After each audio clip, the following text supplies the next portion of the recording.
Obi aṅụrị na ịhụnanya jupụtara n'ebe niile dịka ndị ezinụlọ, ndị enyi nakwa nne chere ezi echiche gbakọtara na ịtụ mma nakwa imerube mmemme iji wee merube ọgbụgba afọ 50 Golden Jubilee nke Chief Richard na Lolo Regina Okoli ndị ụmụọna community na kansụl ime obodo Agụata. Ya bụ ajamisa ịtụ mma were ọnọdụ na Maria Goretti Catholic Church ụmụọna ma bụrụ nke nọ n'isi ya bụ Catholic Bishop Nnewi Diocese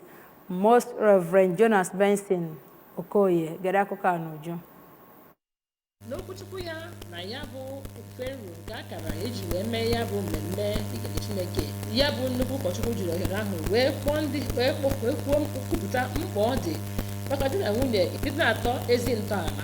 nke ga-enwe ike nọọ ọkpụtara ọkụ ma kọwapụtakwa na ya bụ di na nwunye bụ ndị tụkwasị Chineke obi na njem nke agbamakwụkwọ ha ụbọchị nwoke were ọnọdụ na mkpụrụ ụbọchị 8 nke ọnwa Disemba n'afọ 1973.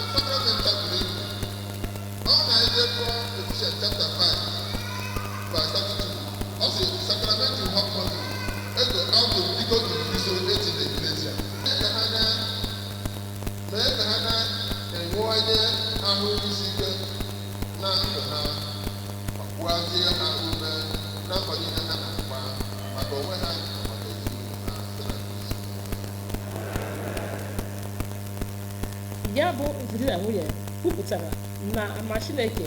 bara ha ụba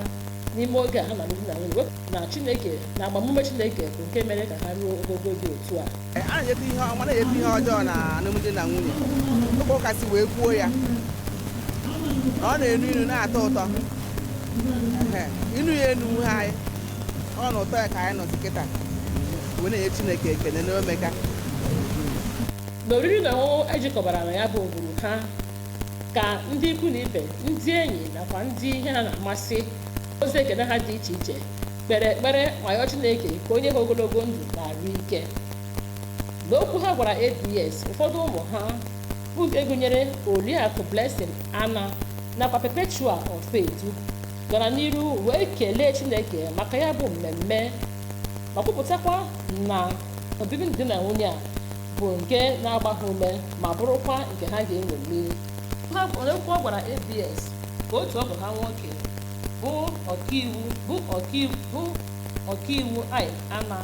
kwupụtara na ya bụ mmemme dị otu a bụ iji wee gbaa akaebe maka afọ ọma Chineke n'ebe di na nwunye a nọ n'agbanyeghị ọtụtụ ihe ha gabigara na ya bụ di na nwunye.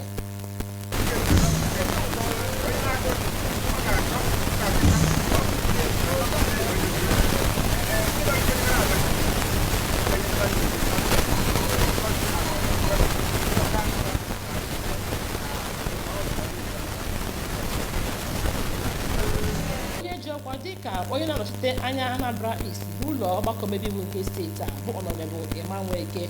ma gụnyekwara onye ji ọkwa dịka Deputy Chancellor nke Diocese of Niger Barrister Ben Odegbu, gụnyekwara ndị ọkaikpe bụ ndị bịara nọnyere ha ya bụ mmemme. Ọtụtụ ndị ọrụ na-eru n'okwu bụ ndị bịara ya bụ mmemme gụnyere ọkaikpe Bat Igwilo nakwa Ambassador John Eyisi, gụnyezikwara ndị ọzọ gara n'iru wee gọọ Chineke ọfọ ka onye ha ogologo ndụ na ahụike. Ihe mepụtara ya bụ ya bụ mmemme bụ igwe nwe nkwa alụmdi na nwunye, ịbụ achịcha bụ ya bụ di na nwunye gbara dịkwana ịtụ mma nke ha ji bịa n'ihu Chineke site n'ụmụọna ọdịnaka na Olisa akụkọ ụwa.